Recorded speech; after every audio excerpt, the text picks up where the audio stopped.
So for skill 7, we had to create a trigonometric equation using trig identities. So for the a and b values, I chose 30 degrees and 150 degrees because the reference angles would be the same. And then here I chose 60 degrees and 120 degrees. So essentially these two are just pictures of the two triangles it would create, and the length here, and the hypotenuse length. So I said that I wanted to find the solutions for sine of x equals 1/2 for this triangles. And then for this set of angles, I wanted tan of x equals plus or minus root 3. Now, I could have chosen anything I wanted to. Like for here, instead of using the sine of x equals 1/2, I could have said the cosine of x equals root 3 over 2. For this one, I could have said, instead of tan of x equals plus or minus root 3, I could have easily said cosine of x equals 1/2. But these are the two I decided to find. And the reason why this is plus or minus 3 is because you're looking at two adjacent quadrants, and this would be like negative root 3 if you solve for it. So from this, I had to create an equation. And so basically I'm working backwards in this entire problem. And I got this equation of tan of x plus root 3 times tan of x minus root 3 times the sine of x minus 1/2 equals 0. Now, this is like a similar approach to when you would solve a quadratic equation problem, right? Because this over here would give you, when sine of x would be 1/2. This would give you root 3 as your solution. When this is set to 0, it would give you negative root 3 as your solution. So this is like this is the equation that you'd use. Now this simplifies to tan squared x minus 3 times the sine of x minus 1/2 equals 0. So I basically just multiplied these two together, and I just did this because I'm simplifying it right now, and it's going to be easier to manipulate with this tan squared x. So now the first trig identity used was sine of x equals cosine of pi over 2 minus x. So now this is a co-function identity. So essentially, I found where the sine of x is, and I substituted what it equaled in the identity into this equation. So now I got this new equation where I used my first trig identity. Now the second trig identity used would be the Pythag identity of sine squared x plus cosine squared x equals 1.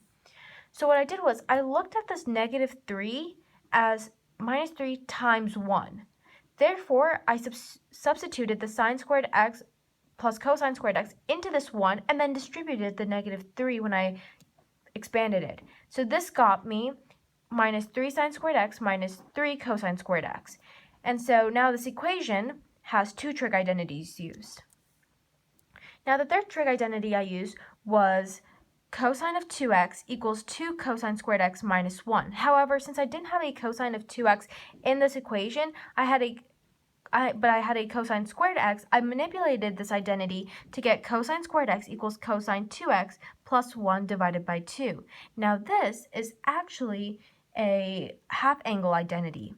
So I found the cosine squared x in here, and I substituted what it equaled to, which is cosine 2x plus 1 over 2, into this new equation. So therefore the equation I created was this big, long, complicated equation of tan squared x minus 3 sine squared x minus 3 times the cosine of 2x plus 1 over 2, bracket, times cosine pi over 2 minus x minus 1/2 equals 0. So now you have to find all the solutions between 0 and pi radians, and the solution set would obviously be 30 degrees, 150 degrees, 60 degrees, and 120 degrees, what I chose at the beginning. So I worked backwards to create this equation. Now to actually find the solution set from this, I would again use a similar approach to when you're solving a quadratic equation problem. So you would set each of these brackets equal to 0. So I took this bracket first and I equaled it to 0. So here, I substituted in simpler trig identities in order to dumb the problem down. So I would isolate tan x. So here I substituted this in for cosine squared x, and then I substituted this in for 1, and then I added 3 to both sides, took the square root of that, and I got tan x equals plus or minus root 3, which matches up to what I needed to find up here. Same thing again, I took this bracket, equaled it to 0, and then I added half on both sides, and then this is basically equal to sine x because of the first trig identity I used, and that got me sine x equals 1/2. Again, this matches up to the solution at the very top. So this shows the two methods of solving the problem. So here I worked backwards to create the equation, and here if you were given an equation, how would you find the solution set?